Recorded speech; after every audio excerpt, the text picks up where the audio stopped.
네, 오늘은요, 돌이켜 어린아이 같이 이런 제목입니다. 2000년 전 고대 로마의 명사였던 티벨리우스 크라쿠스의 아내 코넬리아라고 하는 여인이 있었어요. 현명한 여인으로서 유명했다고 하는데, 한 번은 당대 로마 명사 부인들이 이 코넬리아의 집에 모여서 즐거운 파티를 열었습니다. 이 초대받은 여인들이 각 나라에서 가져온 보석들을 지니고 와서는 서로 보석 자랑을 했습니다. 목걸이, 귀걸이, 손목걸이, 코걸이, 발걸이 뭐 할 것 없이 온 몸에 귀한 보석을 두르고 와서 저마다 귀한 것이라고 뽐냈습니다. 자, 그런데 그 와중에서도 유독 그 호스트라고 할 수 있는 코넬리아는 말이 없습니다. 그래서 궁금하게 여긴 여인들이요, 이 크라쿠스 장군의 집에서 더 귀하고 더 놀라운 보배가 있을 것이라고 여겨서 좀 보여달라고 이렇게 코넬리아에게 졸랐습니다. 뭐 자기는 특별히 보여줄 만한 것이 없다고 말했는데도 저들이 막무가내로 보여달라고 하니까 할 수 없이 옆에 방으로 들어갔습니다. 호기심에 차서 다른 사람들이 기대하면서 무엇을 가지고 나올까 이렇게 생각을 하면서 기다렸습니다. 자, 굉장한 보석을 보여줄 것이라고 생각했지만 뜻밖에도 두 어린아이의 손목을 잡고 나타난 이 코넬리아는 이렇게 말하는 것이었습니다. 여러분, 제 보배가 여기 있습니다. 이 두 아이가 제 보배입니다. 이렇게 말했어요. 두 아이, 자기 자녀를 데리고 나오면서 이 두 자녀는 나에게 보배입니다 라고 말했던 것이죠. 다른 여인들은 없어질 세상적인 보석들을 자랑하고 귀하게 여겼습니다마는 이 코넬리아는 진정 가장 귀한 보배를 알고 있는 것이었습니다. 자, 가정의 꽃이고 기쁨이 자녀를 귀중한 보배로 여긴 것이 아니겠습니까? 귀중한 보배. 여러분에게 귀중한 보배는 무엇입니까? 오늘 본문에서 예수님은 우리에게 귀중한 교훈을 말씀하고 있어요. 이 천국에서 큰 자가 누구냐라는 이 제자들의 질문에 대하여 어린아이 같이 자기를 낮추는 사람이 천국에서 큰 자라고 예수님이 말씀하셨어요. 천국에서 큰 자는 누구냐? 어린아이 같이 자기를 낮추는 사람이 천국에서 큰 자다. 이렇게 간단하게 말을 했어요. 예수님은요, 이 천국에 대해 너무 잘 알고 있지 않습니까? 근데 이 천국을 행복이라고 대치시켜서 말한다면요, 천국에서 가장 행복한 사람은 누구겠느냐? 천국에서 누가 가장 행복한 사람이겠느냐라고 말할 수 있겠죠?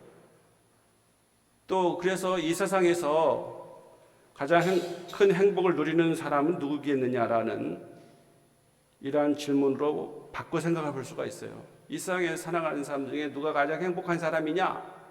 이렇게 물을 때에 오늘 우리가 주신 이 말씀이 그 대답이 될 수가 있는 거예요.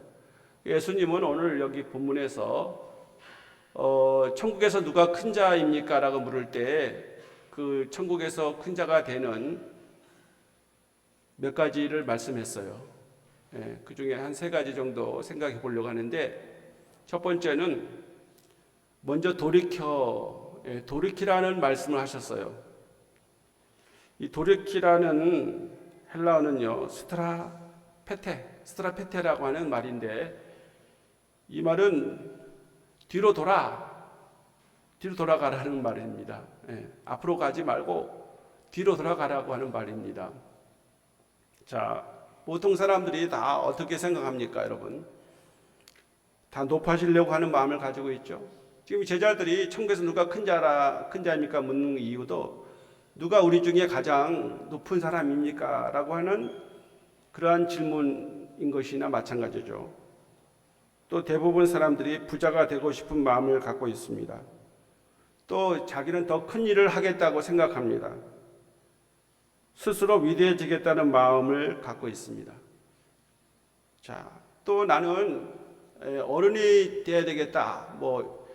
좀 어른 노릇을 해야 되겠다. 이런 생각도 갖지 않겠습니까? 자, 그런 생각에서 돌아서라는 거예요. 그런 생각을 내려놓으라는 겁니다. 그런 생각이 있다면 좀 회개하라는 겁니다. 이 같은 이기적인 욕망으로부터 벗어나야지 돌이키는 겁니다. 세상에서 큰일을 하는 것처럼 나서서는 안 됩니다. 그저 주님께 사로잡혀 이끄시는 대로 겸손히 순종하며 따라갈 뿐입니다. 성도는 당연하지만은 우리는 주님께 사로잡혀 내 뜻 내려놓고 주님만을 쫓겠다고 하는 대전환을 이루는 삶을 살아야 돼요. 세상에서 부자 되보고 또 좀 높아지려고 하고 부자 되려고 하고 큰일 하겠다고 이렇게 하는 그런 마음으로부터 돌이키라는 거예요. 그렇게 해서는 천국에서 큰 자가 될 수 없다는 거예요. 참 이게 쉽지 않은 것 같습니다. 저를 이렇게 생각해 봐도, 야, 너는 맨날 인정받으려고 하고 높아지려고 하고 뭔가 너 해보려고 하고 너 그러지 않느냐. 정말 저 같은 사람에게 회개하고 돌이켜야 되겠다.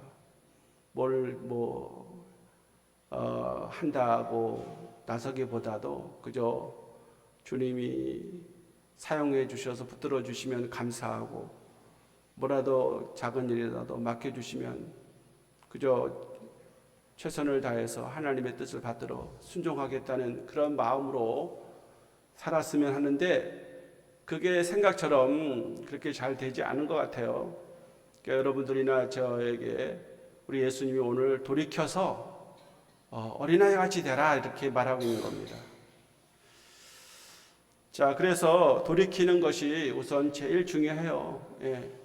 우리는 주님께로 하나님께로 돌이켜야 합니다.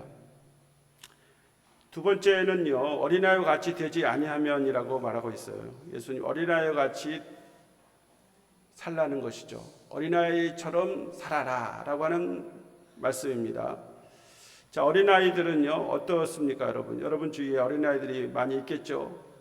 자, 어린아이들은요 마음이 청결하고 순수합니다. 어린아이들을 되게 천사의 마음을 가졌다고 하지 않아요? 그래서 우리 어린아이들은 마음이 청결하기 때문에 그들이 하나님의 나라의 어린아이들이 그 주인공이 된다는 것은 너무나 당연한 거 아니겠어요? 마태복음 5장 8절에 마음이 청결한 자는 복이 있나니 그들이 하나님을 볼 것이며 이렇게 말하고 있습니다. 자, 마음이 청결한 어린아이들처럼 살아가라는 겁니다. 우리 어른들이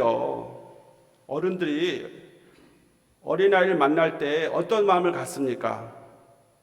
어린아이들 만나면 어떤 마음을 갖습니까, 여러분? 어린아이들 보면 반가운가요? 어린아이들 보면은 여러분이 행복한가요? 아니면은 저건 왜 태어나가지고 나를 괴롭히느냐 싶은가요?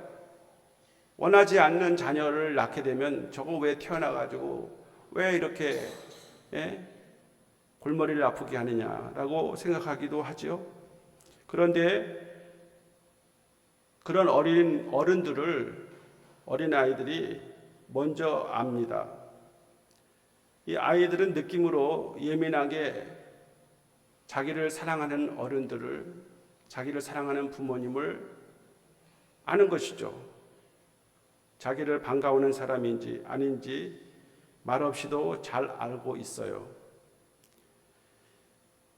자, 그래서 내 마음이 어디에 있느냐가 중요하죠. 우리 어린아이들을 사랑하고 좋아하는 사람은 아이들과 통하기 때문에 하나님이 주신 순수한 마음의 소유자입니다. 어린아이를 좋아하는 사람은, 그런 사람은 평화주의자고요. 하나님의 나라에 그런 사람을 하나님이 들어오도록 그렇게 영접해 주시는 거예요.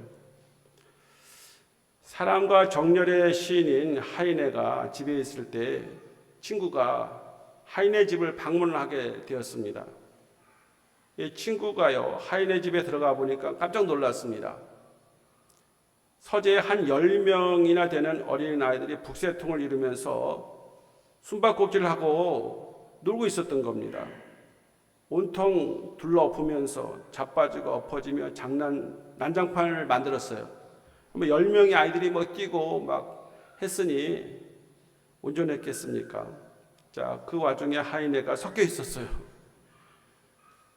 그래서 눈이 휘둥그레진 이 친구가요, 내가 알기로 자네는 어린아이가 하나도 없는데 웬 어린아이들이냐? 라고 물었어요. 당신은 어린아이가 없는 것을 내가 알고 있는데 도대체 이 아이들은 어디서 온 아이들이냐? 라고 이렇게 질문하죠. 그래서 하이네는요, 천연스럽게 웃으면서 이웃에서 빌려왔지. 아이들과 함께 있어야 하니까.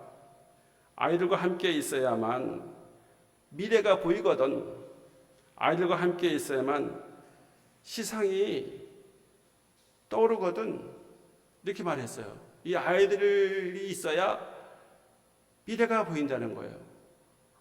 나이 먹은 어른들은 무슨 생각합니까? 과거에 내가 이러이러한 일을 했다, 관록이 있다, 이런 생각하죠. 과거에 살아요. 근데 아이들은 미래에 아픈 것이 많습니다. 미래에 살고 있어요. 그리고 이 아이들은 순진하기 때문에 그 착한 깨끗한 마음에 거기에 영감을 받을 수가 있다는 거예요. 이 하이네가 이 아이들을 통해서 그거를 지금 체득하고 있는 겁니다. 어린아이와 함께 있어야 마음이 열리고 행복하게 되는 미래가 보인다는 말이죠. 참, 이 하이네의 시를 한번 제가 어제 검색해서 읽어봤더니 정말 아이들의 얘기가 서두에 나오더라고요. 그 아이들이 그 긴 장편시에 서두에 아이들이 나와요. 그걸 제가 지금 소개할 수는 없지만은 이 19세기의 독일의 이 하이네, 괴테의 다음으로 이 독일의 가장 저명한 시인이라고 알려진 하이네, 어린아이를 사랑했어요. 천국에 그런 마음을 갖고 있는 거 아니겠습니까, 여러분? 어린아이를 싫어하는 마음, 기피하는 마음이야말로 참으로 문제인 것입니다. 그러한 마음은 병든 인간성을 가지고 있고요. 병든 사회를 만들 수밖에 없어요. 아이들을 소외시키고 배제하고 아이들이 없어도 된다는 그러한 사회는요, 병든 사회, 병든 가정 아니겠습니까? 중국의 한 젊은 부부가요, 그 여성이 아마 재혼을 하면서 아이를 한 2-3살 먹은 아이를 데리고 간 것 같아요. 근데 새로 결혼한 신랑이 싫어하니까 그 아이를 15층에서 고층 아파트에서 던졌어요. 걔가 살았겠습니까? 걔가 떨어져서 죽었죠. 그런데 어떻게 됐어요? 이걸 조사를 해야 하지 않겠습니까? 그런데 이 재혼한 가정에서 그 아이를 일부러 사고사로 떨어졌다고 그러지만은 일부러 떨어뜨려 죽게 한 거예요. 그래서 이 공안들이 체포해가지고 재판에서 사형으로 그 두 부부를 사형에 처했습니다. 우리나라 같으면 몇 년 형을 하고 말았겠지만은, 우리나라가 현재 출산율이 0.6%라 그래요. 작년 2023년 출생자와 사망자 수를 나타났는데 작년에 인구가 1만 명이 줄었다는 거예요. 태어나지는 않고 돌아가시는 분이 많으니까 전체 인구에서 벌써 이제 10,000명이 줄어들었어요. 이제 앞으로 10,000명만 줄어들겠습니까, 여러분? 이제 더 가속화되면은 1년에 몇십만 명씩도 줄어들 수가 있어요. 이거 심각한 얘기입니다, 여러분. 아이들을 정말 사랑하고 아이들을 사랑해서 아이들을 가지려고 하고 출생을 해야 되는 거 아니겠어요? 우리 아이들을 진정으로 우리는 사랑하고 귀중히 여겨야 됩니다. 천국의 보배를 여겨야 돼요. 하나님이 나에게 무슨 선물을 주시겠는가? 무슨 선물 받고 싶으세요? 자녀를 선물로 받는 것이 축복인 줄로 믿습니다. 그 자녀가 골치를 썩이고 공부도 못하고 사고 뭉치려 하더라도 그 자녀 때문에 사는 맛이 있는 거예요. 그 자녀가 그냥 있음으로써 부모는 위로를 받는 겁니다. 물론 없으면 바람이 불 날이 없죠. 그러나 그게 인생을 더 값어치 있게 살고, 특별히 하나님께서, 제가 성경을 덜 읽을 때 우리 인간에게 주신 첫 번째 축복이 뭐냐면은 생육하고 번성하라. 생육하고 번성하라. 이게 창세기 1장에서부터 여러 번 나와요. 여러분, 우리는 자녀를 우리가 사랑해야 되고 자녀를 가지려고 해야 되고 또 자녀들, 우리 어린아이와 같이 되는 그런 마음을 여러분과 제가 소유할 수 있기를 축복합니다. 세 번째는 어린아이 수준까지 낮춰야 한다는 겁니다. 어린아이의 수준까지 낮춰야 돼요. 어린아이는 인생 서열 중에 가장 낮은 자입니다. 그들의 마음은 아무런 채색도 되어 있지 않는 흰색 도화지와 같아서 순결합니다. 그저 천국에 들어가면 이를 어린아이처럼 우리가 겸손해야 한다는 거예요. 시편 149편 4절에 여호와께서는 자기 백성을 기뻐하시며 겸손한 자를 구원으로 아름답게 하심이로다. 자, 하나님은 겸손한 자를 구원하신다는 겁니다. 마가복음 9장 36절 예수님 말씀하십니다. 누구든지 첫째가 되고자 하면 무사람이 끝이 되며 무사람을 섬기는 자가 되어야 하리라고 말씀하셨습니다. 자, 겸손한 사람의 마음은 비어있는 빈 그릇 같아서요, 많은 것을 받아들일 여지가 있습니다. 겸손하면은 신앙의 발전이 가능해요.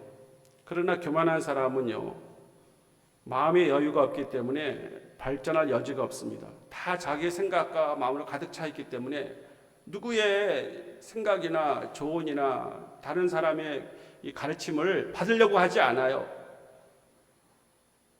교만한 사람은 배울 게 없어요. 불행할 수밖에 없죠. 이 르네상스 시대 이탈리아의 좋은 가문에서 태어난 한 소년이 있었습니다. 그런데 이 소년이 태어난 지 얼마 안 되어서 어머니가 세상을 떠났습니다. 이 소년은 유모에게서 자랐는데 아버지가 돈을 받고 노동하는 것을 너무 싫어해서 매우 가난하게 살았습니다. 아버지는 무의도식하고 일을 안 하는 거예요. 그래서 이 소년은 14살 때부터 일하러 나갔습니다. 이 정원사로 나갔던 것이죠. 당시 피렌체시의 권력자인 메디치가의 정원을 가꾸고 받는 급료로 온 가족을 이 어린아이가 부양을 했습니다. 다른 정원사들은 잡담을 나누고 쉴 때도 있었지만은 이 소년은 열심히 일하고 작업 시간이 끝나면 나무로 만든 화분에 꽃 무늬를 조각을 하곤 했습니다. 자, 그런데 그가 손댄 화분마다 멋진 조각품이 되었어요. 소년의 손이 닿는 곳마다 아름다운 정원으로 바뀌어졌던 것이죠. 자, 어느 날 정원에 홀로 남아서 비지땀을 흘리면서 조각에 몰두하고 있는데 그 메디치가의 주인이 그 모습을 보고 그 아이에게 말을 하더란 것입니다. 나무 화분에 조각을 한다고 해서 정원사로서 이 정원을 아름답게 이 화분에 조각을 한다고 해서 임금을 더 주는 것도 아닌데 왜 이렇게 수고를 하느냐? 너 지금 뭐 이렇게 한다고 해서 내가 더 월급을 줄지 않느냐라고 이렇게 말을 했습니다마는, 그러나 이 아이는 웃으면서요, 저는 정원사로서 이 정원을 아름답게 꾸밀 의무가 있습니다. 이 화분에 조각하는 것도 정원을 가꾸는 일 중에 하나라고 생각합니다. 이 일을 할 수 있는 기회를 주신 것에 감사해서 처음에는 보답하는 마음으로 했지만은, 그런데 이제는 제 자신이 너무 이 일을 하는 것이 즐겁습니다. 그래서 나는 이 일을 즐거운 마음으로 돈을 받으려고 하는 것보다도 이렇게 하는 것이 얼마나 즐거운지 모르겠어요. 그래서 하고 있습니다라고 말을 했습니다. 소년의 정원사의 말을 듣고 있던 주인이 생각합니다. 거참 성실하고 책임감이 투철하구만. 손재주도 뛰어나고 잘 키우며 훌륭한 조각가가 될 수 있겠어.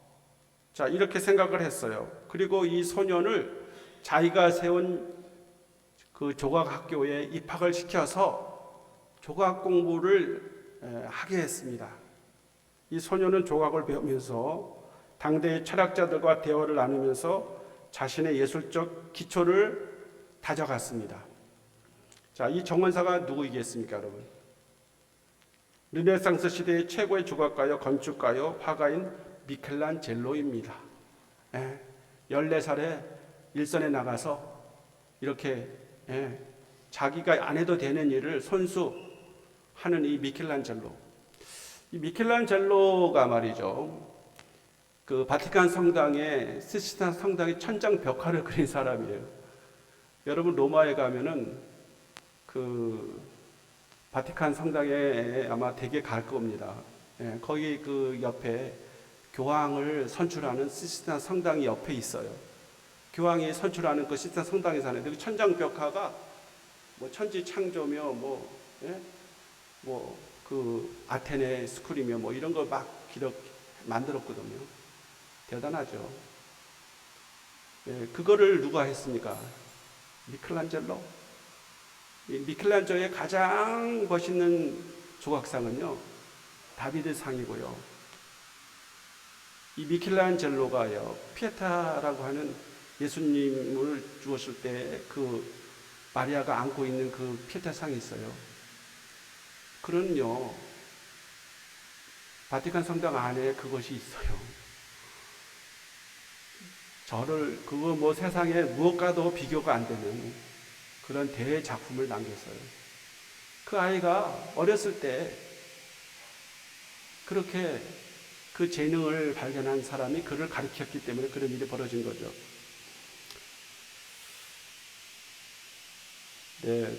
하나님의 은혜가 이러한 사람들을 얼마든지 만들 수 있습니다. 여기에 지금 우리 아이들이 있는데 이 아이들의 가능성은 무한한 것이에요.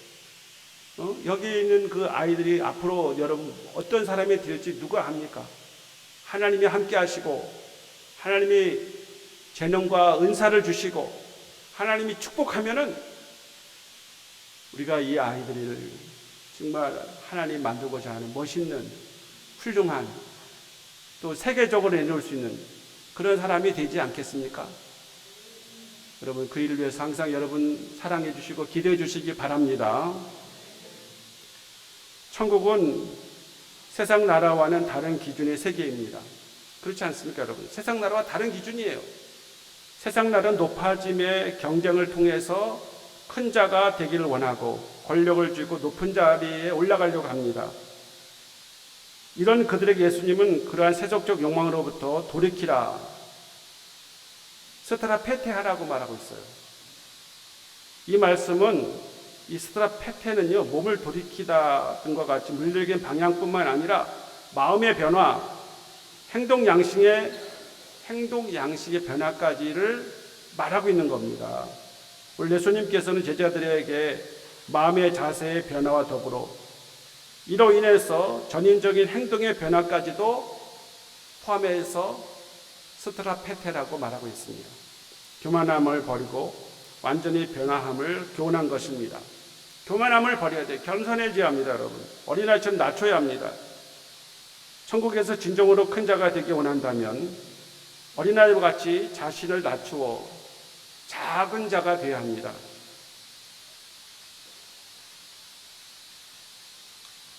사랑하는 성도 여러분, 어린아이 같이 자기를 낮추는 사람이 천국의 큰 자이라는 사실을 명심하십시다.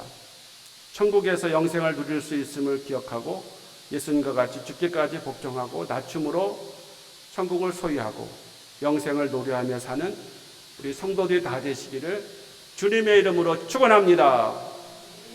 기도합니다. 하나님 아버지 감사합니다.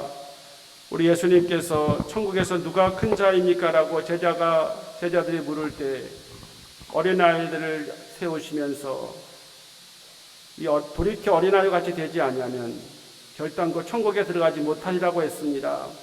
어린아이 같이 자기를 낮추는 사람이 천국의 큰 자라고 말씀하신 주님, 정말 저희들의 마음을 낮은 이러한 자리에 앉기를 즐거워하고 예수님처럼 우리 자신을 주님 앞에 순종하면서 겸손한 자가 되게 하시고, 그리고 어린아이와 같이 이 순수하고 청결한 마음을 저희 한 사람 한 사람에게 허락하여 주시옵소서. 그리고 다른 사람을 진정으로 사랑하고 특별히 어린아이들을 귀하게 여기고 사랑하고 정말 이들을 축복하면서 저들의 앞날을 위해서 모든 사랑의 수고를 감당하는 우리 부모님들과 우리 어른들이 다 되게 도와주시옵소서. 감사하고 예수님의 이름으로 기도하옵나이다. 아멘.